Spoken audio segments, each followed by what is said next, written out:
Sallallahu Alaihi Wasallam dengan segala kekurangan dan kelemahan kita. Mudah-mudahan keinginan kita untuk tetap istiqamah dalam mengikuti sunnah-sunnahnya, dan sudah tentu sunnah-sunnah yang terbaik yang ada pada Rasulullah harus kita sadari juga banyak yang ditinggal oleh kita.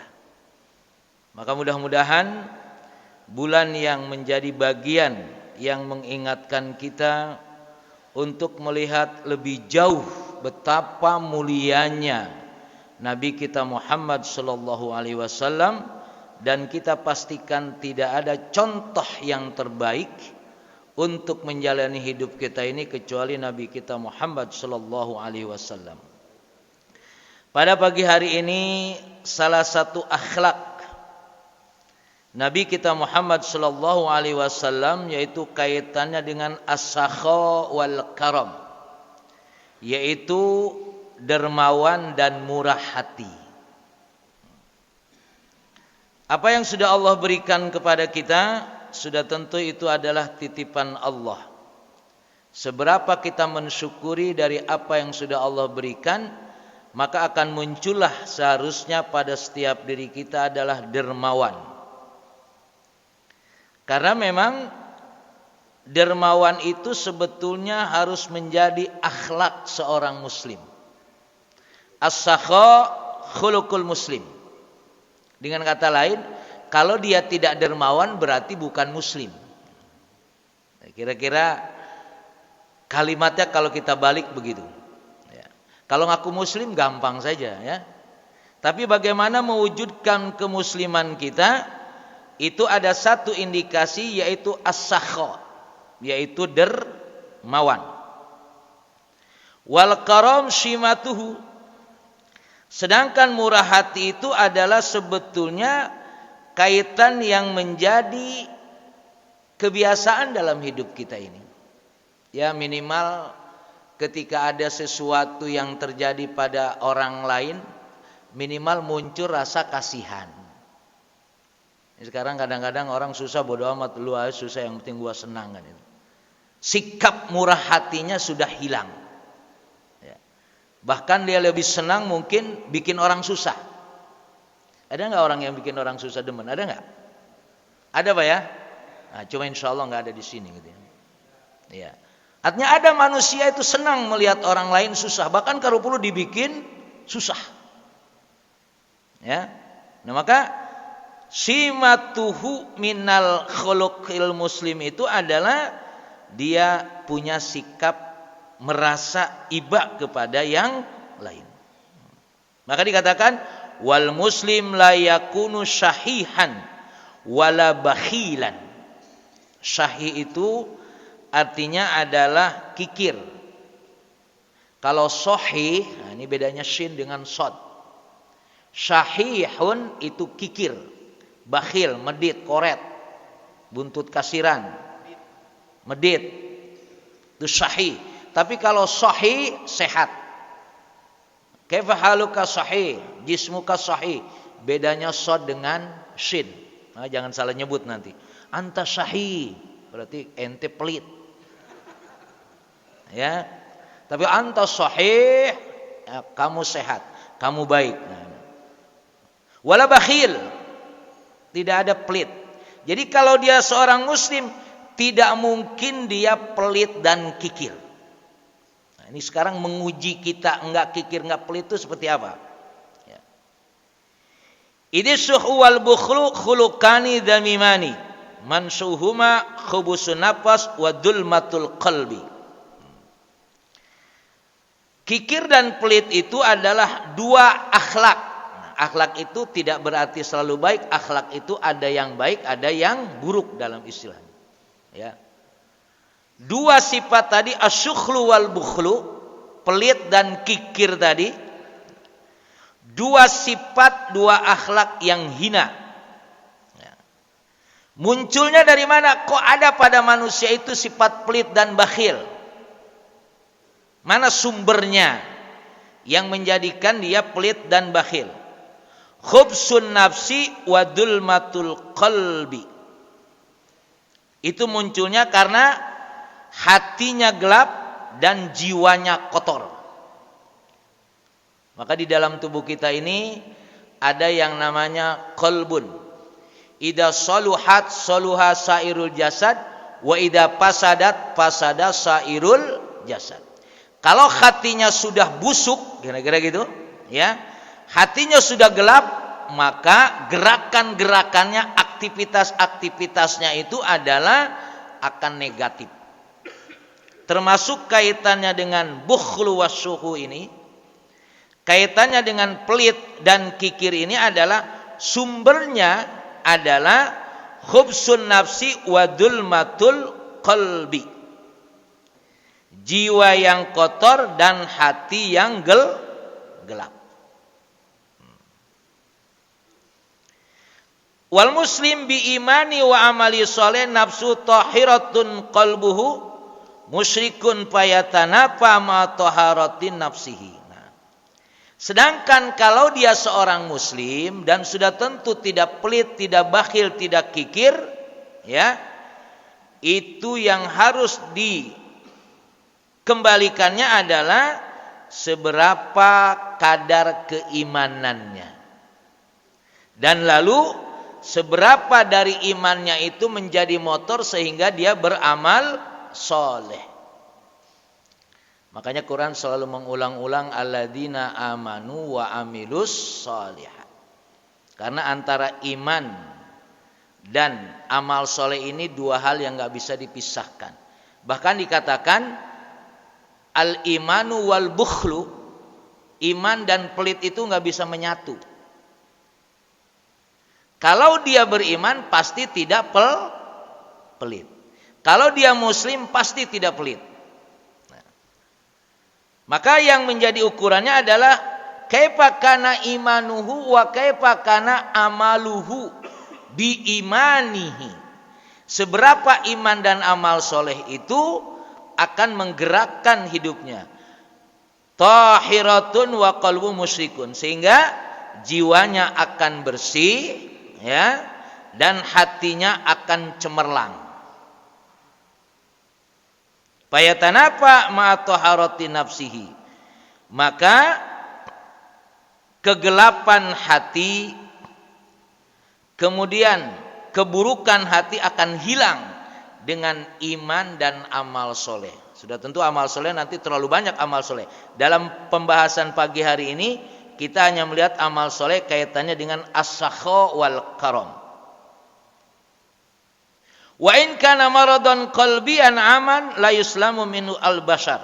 Nah, Bapak Ibu hadirin sekalian, memang yang namanya pelit kikir ini adalah penyakit umum.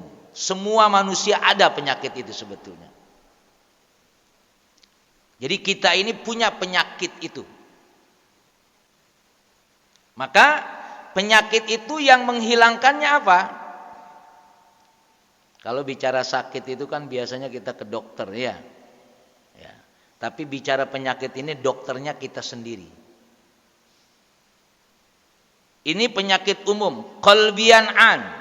Semua orang merasakan punya penyakit pelit dan bakhil ini. Illa anal muslim bi imanihi wa amalihi sholeh. Nah, kalau dia memang sudah menjadi muslim dan beriman dengan amal soleh, otomatis penyakit ini hilang. Maka kalau masih ada penyakit bakhil pada diri kita, berarti yang harus dilihat kepada kita adalah kaifal iman wa kaifa amaluhu. Karena ini bukan penyakit seseorang, bukan. Semua orang mengalami itu. Makanya di dalam Islam ada yang namanya perintah zakat dan perintah infak dan perintah sedekah. Ini obatnya. Jadi kalau manusia sudah tidak lagi memperhatikan harta yang Allah berikan kepadanya, ya, dia berarti ada penyakit tadi. Makanya di dalam Al-Quran kalimat aqimus shalah wa atuz zakah itu banyak bergandengan. Nah, kaitannya dengan zakat itu satu sisi dia mensucikan harta. Makanya orang yang sholat tapi tidak berzakat, atau orang yang berzakat tapi tidak sholat, sama saja nilainya nggak ada. La sholata liman la zakatahu wa la zakata liman la sholata lahu. Urusan sholat itu urusan kita berhubungan dengan Allah. Urusan zakat itu urusannya infak berhubungan dengan manusia.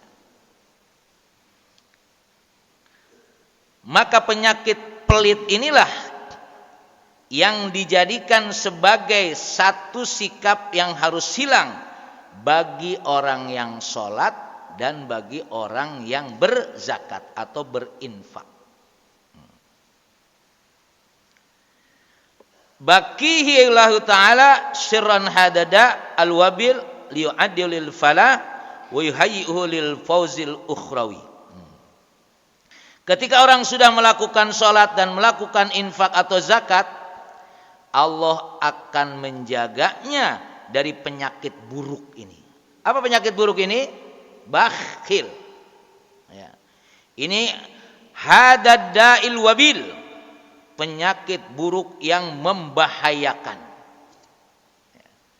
Penyakit buruk yang membahayakan. Tapi ketika dia melakukan sholat dan berinfak dan zakat tadi, liyu'iddahu lil falah wa yuhayyi'ahu lil fawzil ukhrawi. Tapi kalau dia sudah melakukan sholat dan zakat tadi, berarti dia sudah menyiapkan dirinya untuk falah. Falah itu apa ya?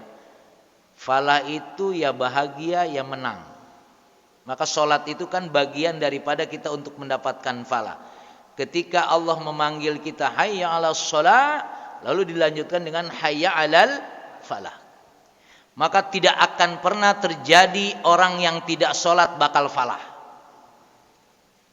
Karena sholat dan falah itu dua hal yang menjadi amaliyah kita.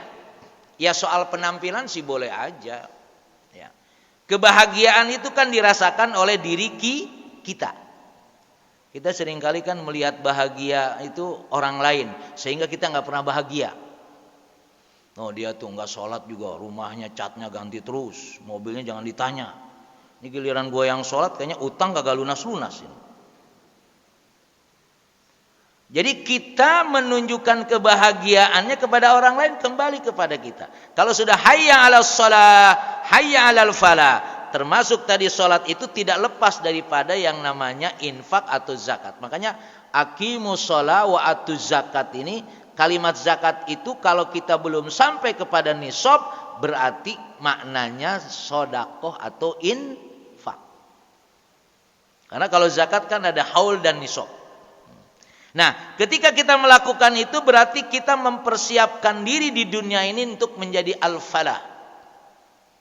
Dan di akhiratnya berarti kita sudah siapkan adalah al-fawz al-ukhrawi, kemenangan di akhirat. Kemenangan di akhirat itu adalah surga. La yastawi ashabun nari wa ashabul jannah. Ashabul jannati humul faizun. Faizun itu orangnya, faiz, pemenangnya. Pemenangnya dalam hidup ini adalah nanti kalau dia sudah masuk surga. Maka la yastawi ashabun nar wa ashabul jannah. Wa ashabul jannati humul faizun. Enggak sama ya penduduk surga dengan penduduk neraka. Dan penduduk surga itu al-faiz. Maka kita melaksanakan sholat dan melaksanakan infak sodako ini dalam rangka menikmati falah di dunia, kemenangan. Dan sekaligus nanti faizun.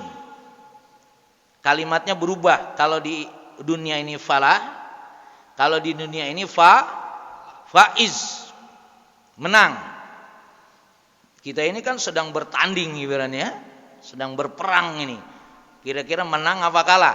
Kalau kalah berarti masuk neraka, kalau menang masuk surga. Ulaika humul faizun. Dari sisi untuk mendapatkan faiz ini, apa yang mesti kita lakukan?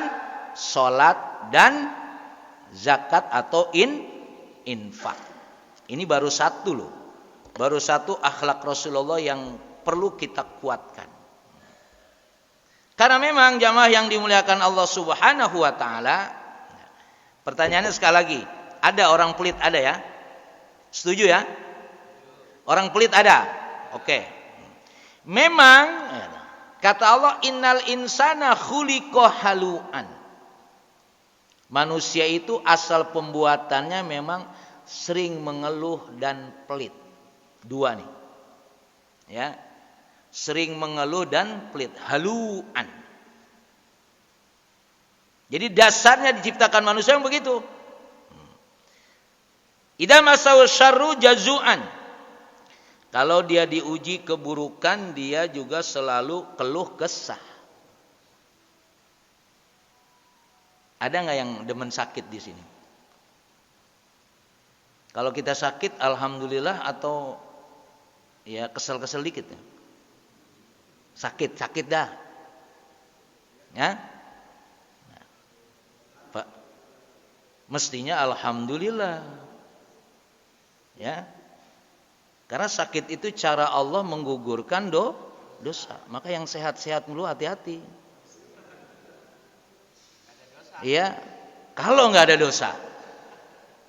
Ya. Salah satu cara Allah cinta kepada hambanya, Allah memberikan musibah. Musibah yang enteng sakit lah. Ya, alhamdulillah kita ini kan sisa-sisa orang sehat. Yang COVID meninggal, alhamdulillah kita nggak meninggal ya. Sebenarnya enakan meninggal, enakan enggak?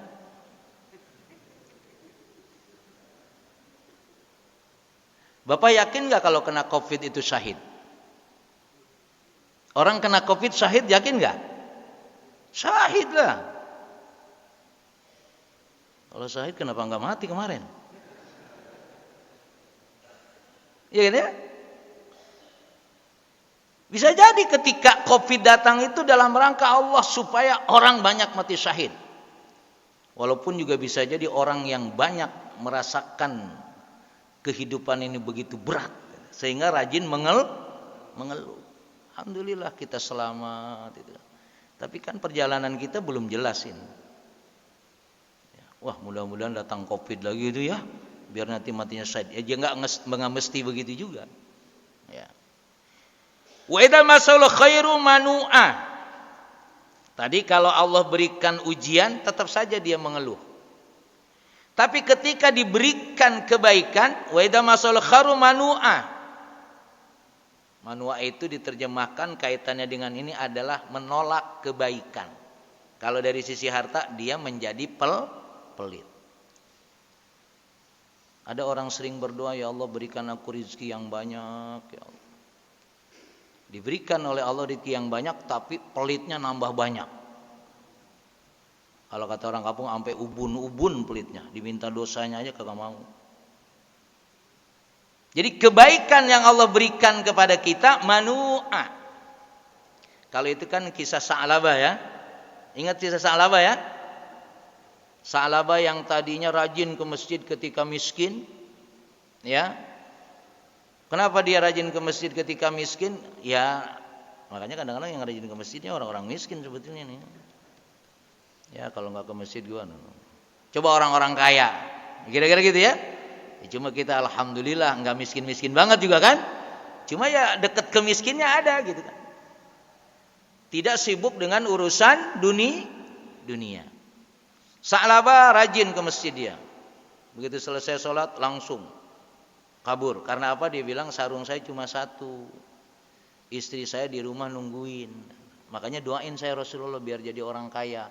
Kalau jadi orang kaya kan nanti khusyuk di masjid. Pret kalau kata. Faktanya akhirnya terpaksa juga didoakan oleh Rasulullah. Kaya dia. Ya kalau kaya kehidupan orang Arab itu apa? Kan banyak beternak itu kehidupannya kan. Akhirnya kambingnya itu semakin hari semakin banyak. Kayalah dia. Kalau orang kaya akhirnya kan sarungnya banyak kan? Banyak. Alhamdulillah enggak sempat ke masjid. Karena ngurusin hartanya. Kalau saya menggunakan, kenapa ente enggak ke masjid? Karena sarung ente udah banyak. Jadi enggak ke masjid ini sarungnya udah banyak, bingung dia milih sarung yang mana, udah enggak usah aja dah. Itu contoh orang yang tadinya miskin diberikan harta. wa idza masaul khairu manu'a. Terus siapa yang kalau diberikan ujian tidak mengeluh, sabar. Kalau diberikan kebaikan rizki dia bersyukur. Siapa itu? Al-musallun illal musallin. Orang yang sholat. Maka sholat ini menjadi indikasi kaitannya dengan akhlak dermawan ini. Alladzina hum ala sholatihim daimun. Tapi sholatnya bukan sekedar sholat daim, sudah tentu sholat 5 waktu. Kalau kita bicara sholat 5 waktu berarti sholat ngikutin siapa? Ngikutin Rasulullah. Sholatnya berjamaah di masjid. Ini ideal bisa jadi ya. Nah, sunnah kan begitu. Begitu juga dia sudah sholat daimun. Dan walladzina fi amwalim haqqun ma'lum. Nah, sekaligus ketika dia selalu sholat sesuai dengan apa yang dicontohkan Rasulullah, wa fi amwalim haqqum ma'lum. Dia paham dari hartanya yang ada ini ada hak orang lain. Siapa yang mereka? Hak siapa itu? Lisail wal mahrum. Buat orang yang minta, orang yang tidak memiliki atau tidak cukup hidupnya, ya, itu ada pada orang yang dititipkan hartanya. Sebetulnya ada nggak orang miskin, Pak? Banyak. Kenapa dia miskin? Dia miskin karena ulah orang kaya. Maka kalau Bapak merasa jadi orang kaya, ada orang miskin, kita berdosa. Allah tidak menjadikan orang miskin agna wa aqna. Allah itu menjadikan manusia apa? Kaya dan cukup. Loh, terus ada miskin itu apa? Miskin itu untuk memastikan bahwa harta orang miskin dititipkan pada orang kaya. Tukhadu min agniyaihim wa turradu ila fuqaraihim. Diambil harta dari orang kaya, dikembalikan kepada orang fakir atau orang miskin. Jadi di negeri ini, di dunia ini kalau ada orang miskin itu ulah orang kaya. Apa mungkin Allah menjadikan orang miskin? Enggak, Allah itu aqna. Agna wa aqna. Allah menjadikan manusia itu kaya dan cukup. Sedangkan miskin itu untuk memberikan peringatan kepada si kaya, hei orang kaya, harta orang miskin aku titipkan kepada engkau. Makanya ada hukum zakat, ada infak sedekah. Enak jadi orang miskin, enak jadi orang kaya. Loh, jangan bilang enak jadi orang kaya. Kalau di dunia mungkin merasakan begitu. Besok kalau hati-hati. Udah kaya duitnya haram semua lagi. Masya Allah. Hal-hal aja, hal-hal nih. Ya, pertanyaannya banyak. Orang kaya dengan orang miskin tapi sama-sama takwa, duluan mana masuk surga? Miskin kan? Bapak masuk surga duluan atau belakangan? Berarti harus miskin. Nah, supaya jangan terlalu lama kayanya, kan ada orang yang lama kaya, ngati masih kaya. Tapi hartanya bukan buat dia, buat ahli warisnya. Nah, kalau Bapak sekarang umur berapa? 60 dah. 70 dah, tinggal ngitung aja tuh berapa hari lagi hidup. Ya. Terus hartanya sudah infakkan, sedekahkan, selesai sudah. Ya, hidup berapa hari lagi? Karena nanti ada penyesalan. Rabbi laula akhartani ila ajalin qarib fa asaddaqa wa aku minas salihin. Penyesalan ketika mati, ya. Kebetulan hartanya banyak. Apa kata dia? Ya Allah, kalau engkau tunda saja saya jadi matiin, jangan dimatiin dulu. Saya mau bersodakoh.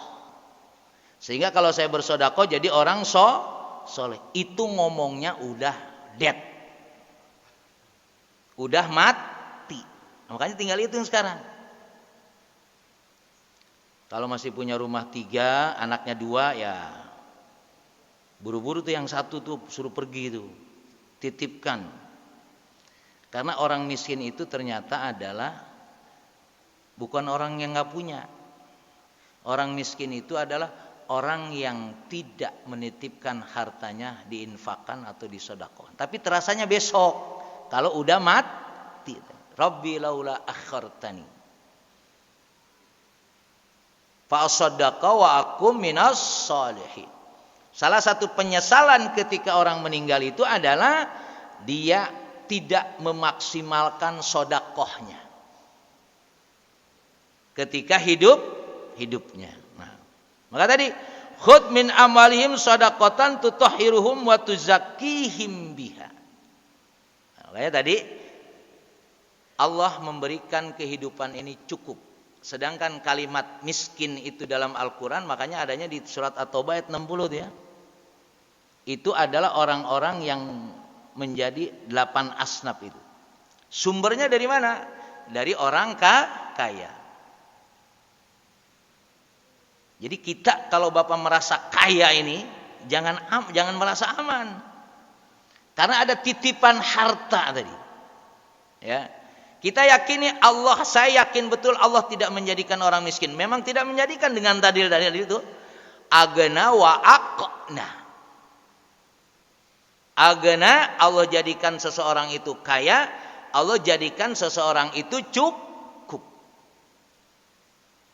Maka tadi khudh min amwalihim shadaqatan tutahhiruhum wa tuzakkihim biha. Ambillah dari harta mereka. Ini yang sebetulnya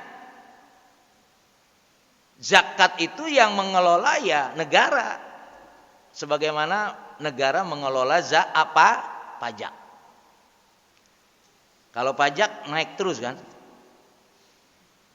Kalau zakat naik enggak? Enggak, tetap 2,5%. 2,5%, berapapun dia punya uang tetap 2,5%. Ini pertanyaannya, kalau negeri ini mengurus zakat bagi yang sudah kena nisabnya dengan mengurus pajak tadi ya, dan terus naik, makanya kata Menteri Keuangan nanti anggaran negara naik. Ya naik kalau mengutin zakatnya gedean. Sedangkan zakat itu tidak akan pernah naik, hanya 2,5%. Jadi kalau ada yang miskin itu salah siapa? Orang kaya. Dan Allah kalau sudah kaya ingin terus kaya. Ya. Udah jadi menteri pengen jadi presiden, udah jadi presiden kalau nggak boleh lagi jadi presiden jadi wakil dah nggak apa-apa. Masya Allah, luar biasa hidup ini. Lu sih nggak tahu enaknya jadi presiden, makanya gue pengen jadi presiden. Nggak boleh jadi presiden, jadi wakil dah minimal, enakan duduk mulu juga dapat. Itu urusan harta. Makanya pastikan adanya kemiskinan itu ulah orang kaya. Karena Allah tidak pernah menjadikan orang miskin. Allah menjadikan akna, cukup. Atau bisa juga dicukup-cukupin akhirnya kan. Tapi kan tetap harta Allah ada dititipkan kepada orang kaya. Fadilah orang miskin. Nah, sekali-kali Bapak baca buku nikmatnya orang miskin. Jadi jangan bilang nikmatnya orang kaya, nikmatnya orang miskin. Apa nikmatnya orang miskin? Di hari kiamat nanti, ketika dikumpulkan di padang mahsyar, Allah datangi orang miskin. Bahasanya orang miskin nih. Karena memang dia Karena ada orang kaya, tapi orang kaya tidak memberikan hartanya kepada orang miskin. Kata Allah kepada orang miskin, dalam kitab Irsyadul Ibad dikatakan, sesungguhnya aku ini tidak mau menjadikan kamu miskin, kira-kira gitu. Tapi kan ketika miskin ada orang kaya memberikan harta kan pada dia. Apa kata Allah? Sekarang cari sama kamu orang yang dulu pernah memberikan kepada kamu, tuntun dia, masukkan ke dalam surga. Mau jadi orang miskin, jadi orang kaya. Orang miskin punya punya kesempatan memasukkan orang kaya ke dalam surga ketika dulu dia di dunianya memperhatikan orang miskin. Kamu ambil, kamu cari itu, ya, orang yang pernah memberikan kepada kamu karena memang itu harta Allah juga, tuntun dia, masukkan ke dalam surga. Ini hebatnya orang miskin nanti. Kalau sekarang kan orang miskin, ya lu miskin, kere gitu. Udah miskin, malas ibadah, lebih parah lagi. Nah. Walamma kanatil akhlaqul fadilah muktasaba binau'in minar riyadah wa tarbiyah fa innal muslim ya'malu ala tanmiyatil khuluqil fadil alladhi yuridu ayatakhalaq bihi bi iradi khatiri ala ma warada fi syar'il hakim. Akhlak yang menjadi pembicaraan hari ini kaitannya dengan dermawan tadi, itu harus menjadi bagian dari riyadhah, latihan. Kalau penyakitnya masih ada nih, ya, penyakit pelitnya masih ada, ya, maka supaya penyakit itu dihilangkan, riyadhah. Bagaimana cara melatihnya? Ada 2 malaikat setiap subuh itu berdoa. Allahumma ati munfiqan khalafan, Allahumma ati mumsikan talafan. Tiap subuh malaikat ini berdoa. Malaikat yang pertama, ya Allah, berikanlah kepada yang berinfak khalaf. Khalaf itu gantinya. Kalau bicara infak diganti, berapa akan diganti oleh Allah? Minimal man jaa bil hasanati falahu asyru amsalihha.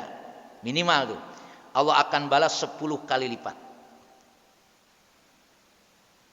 Maksimalnya masalul ladzina yunfikuna amwalahum fi sabilillah kamasali habatin ambatat sab'a sanabila fi kulli sumbulatin mi'atu habbah wallahu yudha'ifu liman yasha wallahu wasi'un alim.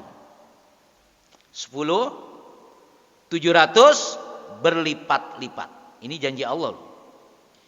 Ya.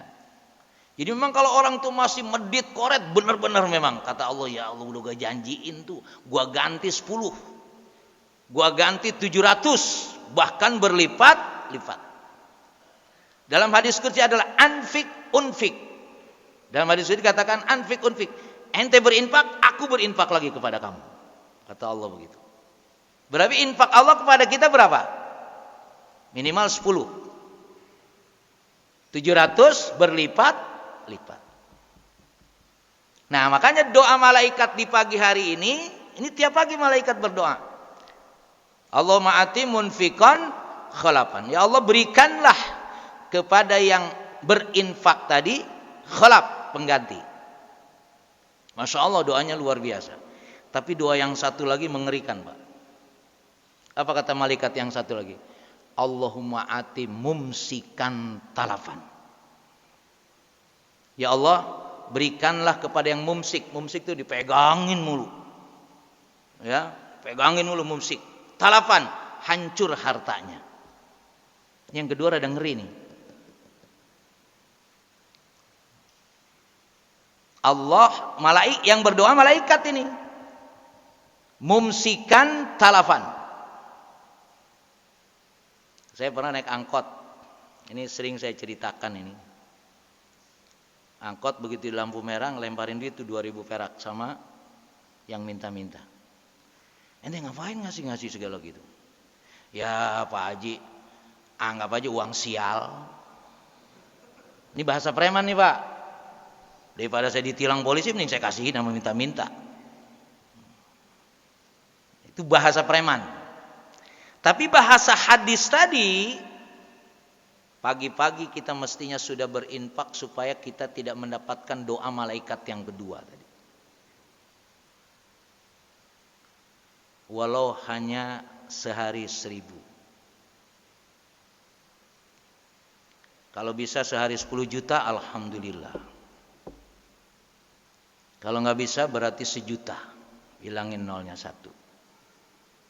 Kalau 1 juta juga sehari nggak sanggup, 100.000.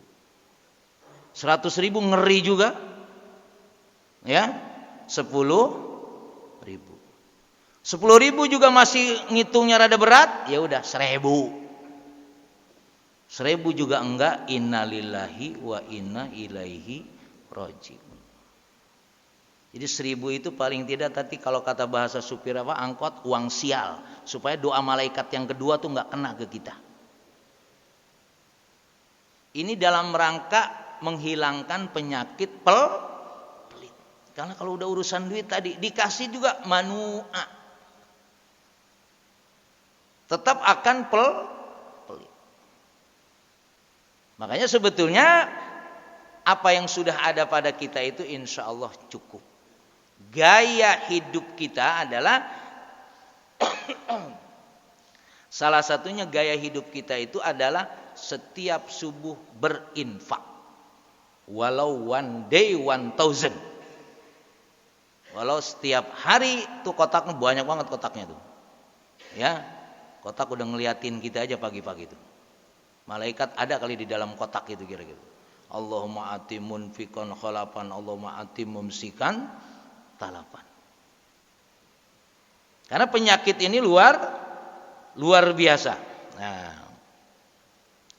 Kemudian dalam ayat lain kaitannya janji Allah terhadap apa yang menjadi perintah kita supaya tidak pelit dan bakhil tadi.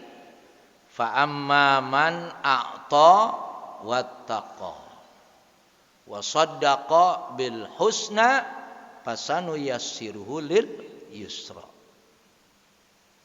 A'ta, memberi, giving, bukan meminta. Meminta itu haram, tidak boleh. Maka kalau ada orang datang ke rumah bapak, dia minta meminjem. Ada 2 orang datang ke rumah bapak nih. Satu minta buat dirinya. Kalau minta buat masjid dan itu lain. Satu minta, kedua minjem. Mana yang bapak kasih? Ya? Orang yang satu dia minta, tulus minta. Yang kedua minjem. Mana yang bapak kasih? Mana yang bapak utamakan? Kalau dua-duanya kasih selesai sudah. Ini mana yang mau diprioritaskan? Yang minta apa yang minjem?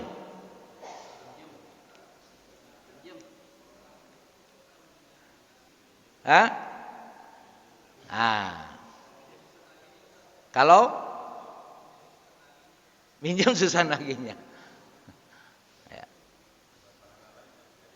Jadi minjem itu kenapa boleh? Boleh nggak minjem dalam Islam? Jelas boleh ya. Ya. Minta boleh nggak dalam Islam? Nggak boleh. Nggak boleh. Kalau bandingannya minta dan minjem, karena belum tentu orang yang minta itu dia tidak punya. Hukum dasarnya begitu. Orang kalau sudah minta belum tentu dia tidak punya. Makanya nanti ada lisail wal mahrum. Kalau dia betul-betul minta, kita pastikan memang dia tidak punya. Tapi tidak bisa dikatakan orang yang minta tuh nggak punya. Konon orang yang minta-minta di Jakarta itu rumahnya di kampungnya bagus. Tapi kalau sudah minjam, memang itu mendesak. Makanya minjam dibolehkan, hukum dasarnya. Maka tadi lisail wal mahrum. Ada yang minta pastikan, memang dia minta ini betul-betul tidak punya. Kan ketika pada zaman kehidupan Rasulullah kalau ada orang miskin datang, dia minta, sudah datang ke Baitul Mal. Kalau ada kisahnya orang yang mu'allaf itu zamannya Umar bin Khattab. Orang mu'allaf kan salah satu mendapatkan berhak menerima zakat kan? Pada zaman Umar bin Khattab ya, datang mu'allaf ke Rasulullah.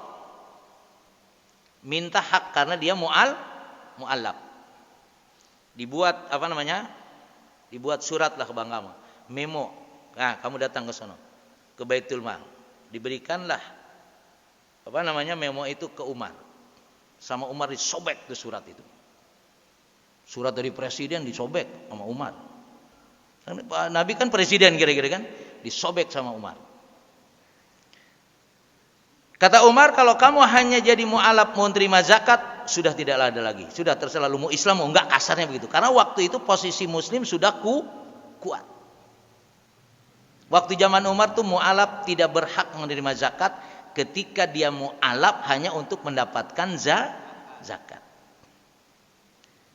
Sekarang pertanyaannya, orang miskin siapa yang bertanggung jawab? Ada di undang-undang doang itu mah. Ada mesti orang miskin tuh ada tadi kan? Negara bertanggung jawab. Padahal sekarang pembagian uang apa tuh? Uang kompensasi naik BBM juga ribut juga ini kan. Karena yang nerima belum tentu yang berhak. Makanya kita ini di sekitar ini ya harus tahu betul siapa yang memang harus kita berikan. Jangan sampai nanti di sekitar Masjid Kuba ini ada yang kelaparan ini, misalnya. Ya. Karena tadi tidak ada orang miskin, yang ada orang cukup. Tapi bisa jadi enggak cukup karena hatinya dititipkan oleh Allah Subhanahu wa taala. Nah, ketika kita memberi, fasannu yassiruhu lil yusra. Allah sudah siapkan kemudahan-kemudahan dalam hidup ini. Jadi kalau kita mengalami hidup sulit-sulit itu jangan-jangan kita kurang sodako. Ngurusin apa-apa kalau nggak sodako gampang Pak, susah. Ngurusin KTP aja kan sodako dulu ya. Sodako atau apa itu namanya itu? Hah? Kalau dipahami sodako ya itu kan menjadi kemudahan kan? Iya kan? Coba ngurus apa yang nggak sodako dulu? Dimudahin nggak kalau sodako dulu? Tenang Pak, beres sudah menerima duit loh.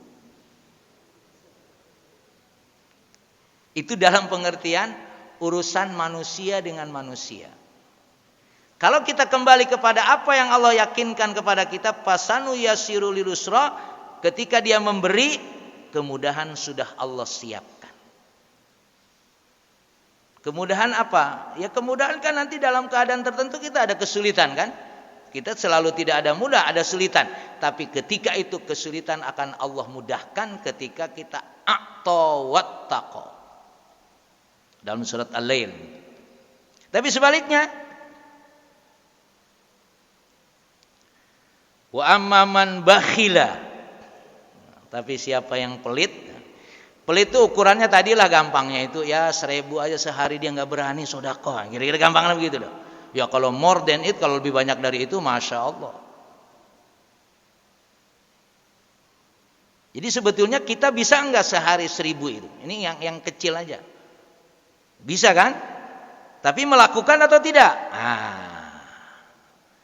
Ini harus menjadi budaya. Berangkat ke masjid, ya, tidak mesti dibawa ke masjid, diniatkan aja sedekah. Bapak taruh di rumah kotak yang segede itu, ya. Nanti kalau udah banyak baru diserahin. Boleh. Pokoknya jangan sampai lewat setiap hari tidak bersedekah. Itu nanti kena doa malaikat yang kedua tadi.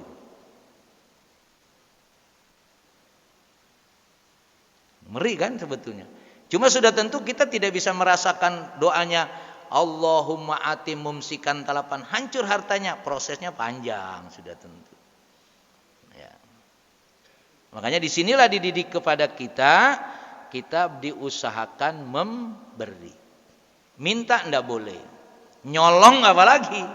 Ya. Minta enggak boleh, nyolong apalagi. Minjem saja, minjem yang dibolehkan.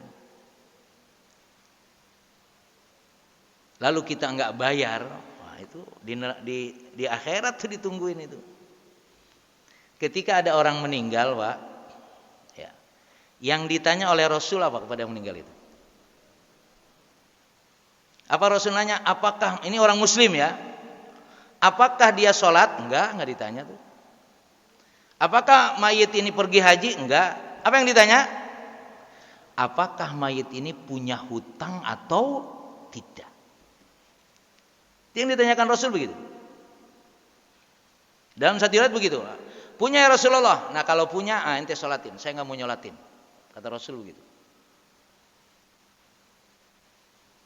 Tapi setelah itu, saya yang jamin ya Rasulullah. Utangnya saya yang bayar. Ya sudah. Jadi kalau ada mayit di sini, ya pastikan dia punya utang atau tidak. Kalau punya utang, harus ada yang tanggung jawab. Menyelamatkan dia maksudnya. Ya. Itu pada kondisi Islam belum kuat, ya. Rasulullah belum bisa menjamin orang yang punya hutang. Tapi dalam satu riwayat, apakah mayit ini punya hutang enggak? Punya ya Rasulullah. Nanti saya yang bayar. Kata Rasulullah, saya yang bayar. Artinya dari baitul mal. Tapi dia mampu ya Rasulullah, biarin saja. Hartanya buat ahli waris saja. Masya Allah. Jadi kalau kita punya pemimpin, itu yang jamin orang masuk surga. Jangan pemimpin demen berutang, boro-boro buat kita. Ayo. Jadi ketika kita mati dan kita punya utang, kata pemimpin, udah biarin, saya yang bayar. Sudah tentu bukan dari kantongnya kan? Ada anggaran buat menyelamatkan orang ini. Karena pemimpin harus berpikir nih, bangsa gua jangan sampai masuk neraka. Jadi dunia aja udah kayak neraka, apalagi ke sana nggak dipikirin lagi sudah. Pada kehidupan Baitul Mal sudah oke, kata Rasulullah, aku yang bayar. Aku yang bayar itu artinya apa? Negara, karena dia sebagai pemimpin. Mari kita berpikir, mudah-mudahan kita dapat pemimpin yang mikirin rakyatnya. Sampai mati pun dia berpikir supaya masuk surga dengan yang hutang tadi. Wallahu alam bisawab. Saya kira ini akhlak Rasulullah kaitannya dengan dermawan dan murah hati. Ya. Mudah-mudahan kita ini termasuk orang-orang yang dermawan. Ya, walaupun ngitungnya rada lama banget, nggak apa-apa dah. Ya, ujung-ujungnya keluar juga gitu kan, daripada sama sekali menjadi bakhil dan lain sebagainya. Saya kira ini saya kembalikan kepada moderator. Assalamualaikum warahmatullahi wabarakatuh.